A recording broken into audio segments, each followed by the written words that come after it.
2023 ficou para trás, mas no mundo dos investimentos é sempre bom olhar o espelho retrovisor.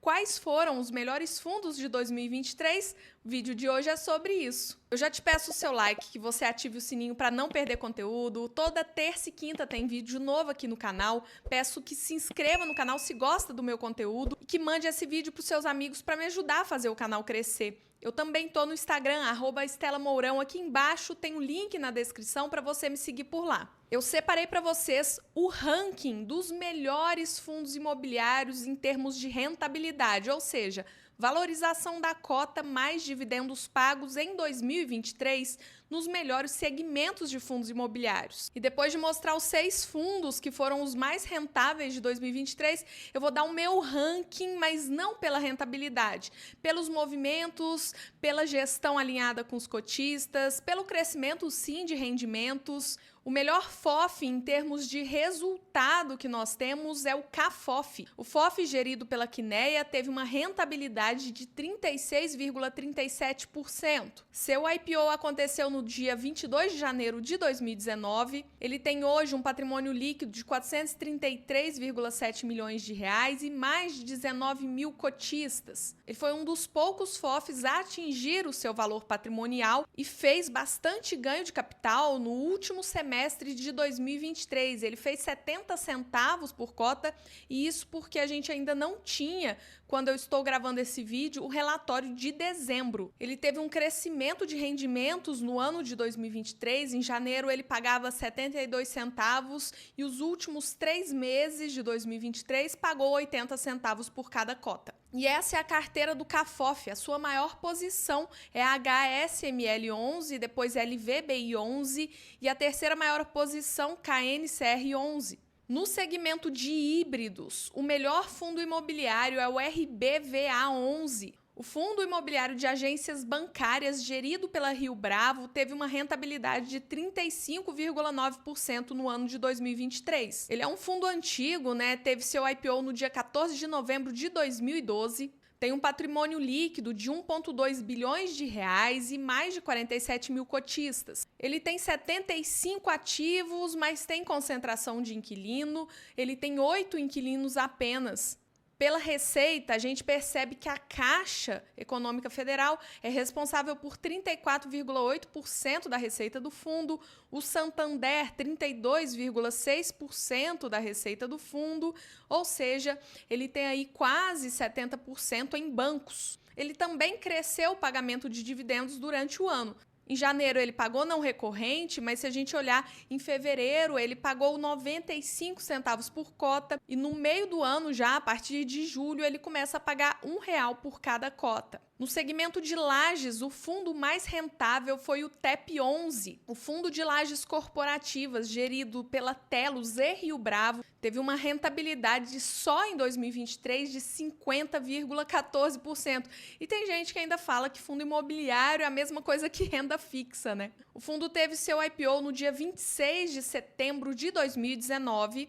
Tem um patrimônio líquido de 401 milhões de reais e mais de 23 mil cotistas. O fundo tem 4 imóveis no portfólio, conseguiu diminuir a sua alavancagem esse ano, também conseguiu zerar a sua vacância em outubro e conseguiu aumentar o aluguel médio do fundo. Ele também conseguiu elevar o patamar de rendimentos pagos aos seus cotistas. Repare que em janeiro ele pagava 51 centavos por cota e os últimos 2 rendimentos de 2023 ele pagou 64 centavos por cota.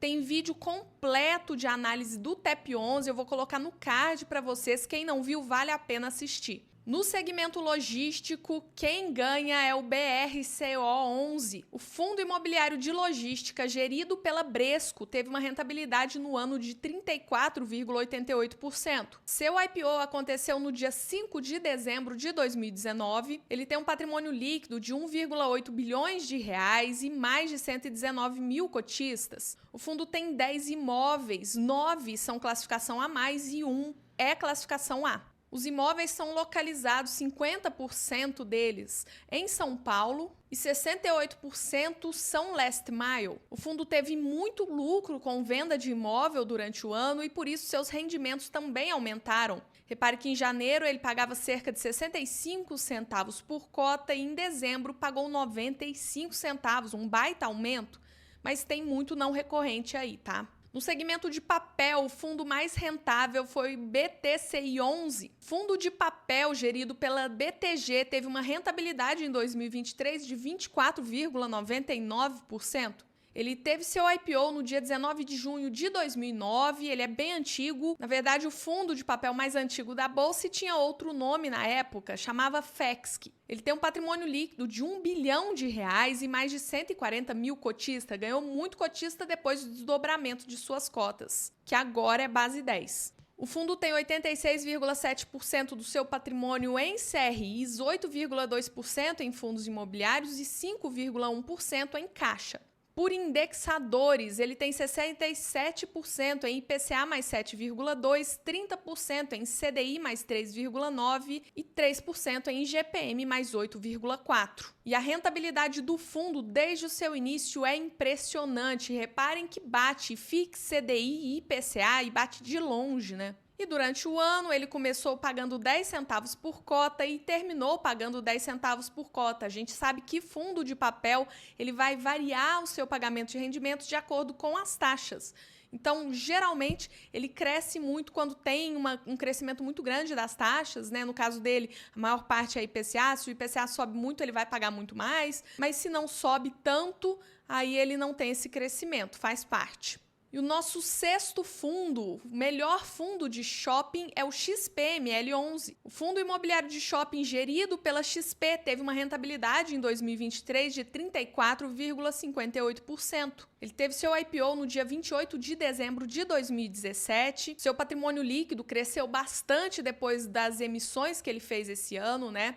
3,4 bilhões de reais e tem mais de 396 mil cotistas. É um dos gigantes do nosso mercado de fundos imobiliários. Ele tem hoje 15 shoppings em seu portfólio, 65% é localizado no Sudeste, 25% no Nordeste e 10% no Norte. E os rendimentos cresceram bastante. Em janeiro ele paga não recorrente, aí a gente desconsidera, mas em fevereiro ele pagou 77 centavos por cota e o último rendimento pago em dezembro foi de 90 centavos por cota, um belo crescimento. Bom, e agora vamos para o meu ranking, que não tem a ver com rentabilidade, que tem a ver com alinhamento com o cotista, que é algo que a gente precisa muito na nossa indústria, com movimentos sim rentáveis e certeiros, pensando no retorno para o cotista, isso deve ser o principal, e a gente tem que valorizar muito, por isso que eu criei o meu ranking aqui. O melhor fundo de fundos, o melhor FOF para mim, na minha opinião, e depois eu quero saber se vocês concordam com ela, é o CAFOF. A gestão da Quineia mostrou uma assertividade muito grande nas suas alocações, tinha muito mais tijolo do que papel, a carteira do fundo voou, ele conseguiu fazer muito ganho de capital, aumentaram o patamar de rendimentos e o fundo alcançou seu valor patrimonial, algo que a maioria não conseguiu. No segmento de híbrido, a briga é boa, na minha opinião, entre TRXF11 e HGRU. Esses dois se destacaram muito em 2023, mas eu vou dar a minha medalha para o TRXF11. O fundo fez excelentes compras, fez também muito boas vendas, com muito lucro para o cotista.